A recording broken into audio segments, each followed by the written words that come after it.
Okay, you two, all you crack addicts out there. This is crack. This is drugs. This is your brain on drugs. And this is what your body goes through. Wait, it's not over yet.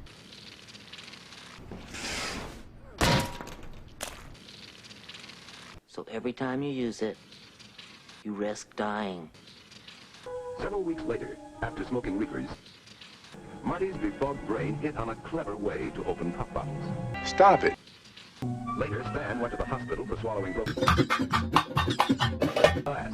Marty badly cut the inside of his mouth, Dying. though he didn't even know it at the time. Palmer Diversified Rotary Brake Compilation. Stop it. Stop it. Stop it. It isn't worth it. Look, Samson, crack! Hooray! What's up with that? Y'all cowards don't even smoke crack. What's up with that? Y'all cowards don't even smoke crack. The episode opens with Orel and Clay shopping in a small general store, owned and operated by Morrilton's only minority, Sal Figarelli.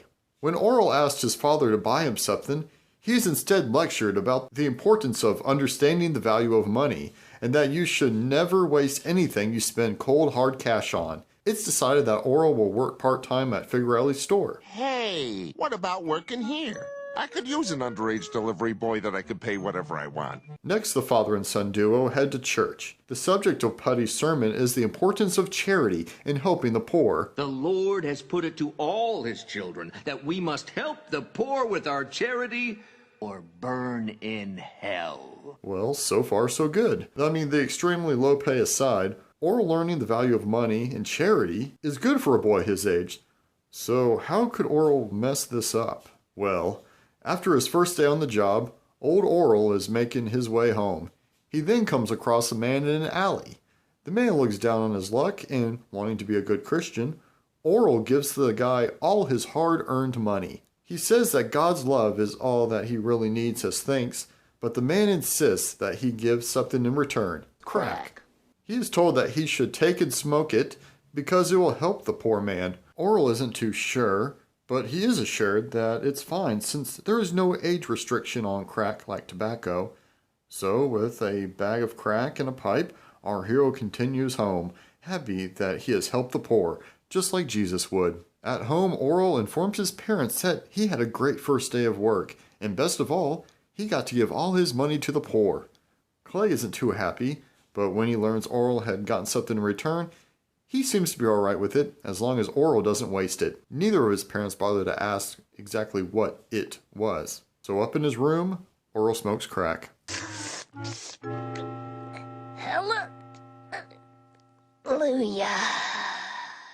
We get a montage of Orel working at his job, buying and then smoking more and more crack. This comes to an end when on a slow day at the store, Orel doesn't have enough money to give to charity in exchange for more crack. This leads to Orel bitch slapping the hell out of Figarelli. Orel is forced to sell his blood for dope money, and when he finally meets up with the dealer, it turns out Figarelli and Dr. Potter's wheel had dropped the dime on him, resulting in the dealer getting arrested. Orel then says the word, the big one, the J word.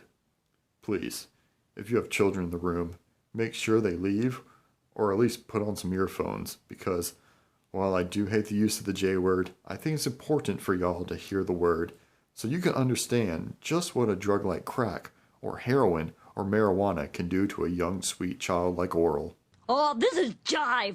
Orel, I think we have a date. In my study. Later, in Clay's study, Orel explains that he was only trying to help the poor man in the alley and didn't want to waste the crack he got in return. Clay understands, but stresses that drugs lead to using slang, and that cannot be tolerated. The episode ends with Clay confiscating the crack, saying that half of the profit he makes from selling it will go straight to the donation tray next Sunday at church. Amen. Alright, so that was the episode Charity. Wow. So I think People that know more Orel but aren't necessarily fans or have watched, the whole series, I think they've heard of this episode of Orel smoking crack. So it's really weird. So first episode, you have him bring people back to life using the Necronomicon. Then the next one, it kind of tones it down a little bit. It's Orel breaking into women's houses and putting his seed inside them.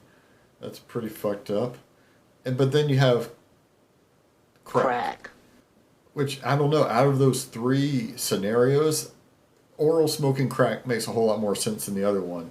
A lot more grounded in reality. Pretty rough episodes. So I don't think I didn't make it really clear because I don't want to go that in depth with each episode. I'd rather people watch it. But he wants Band-Aids, or a Band-Aid box, and he plans to get rid of the Band-Aids. And his dad tells him, no, you can't just get rid of something that you paid for. And so in church, you see him cutting himself and then putting the Band-Aids on. That's pretty fucked up shit right there. I love when he smokes crack. His eyes get all big. He's looking at Jesus. He's like, I love you, Orel, or whatever. He's like, shut up, Jesus. Shut up, Jesus. I don't know. That's probably one of my favorite lines of this episode. Actually, no, probably my favorite line so far is the money, money, money. Wait, no, how's it? Hey! Blood, blood, money, money, booze, booze. And yes, that headline is right. Dino's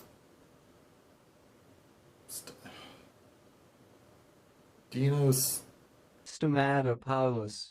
Well, he tried heroin and then decided to tell one of his,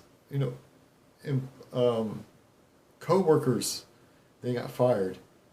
What a dumbass. Like, look it up. It's kind of a weird story. I didn't even hear about it until, I started doing this, and I needed a picture of him, so I typed in his name, and that was like the first headline I saw. I just wanted to try heroin. Sure. So I hope you liked this episode, and, be sure to like, comment, and maybe subscribe.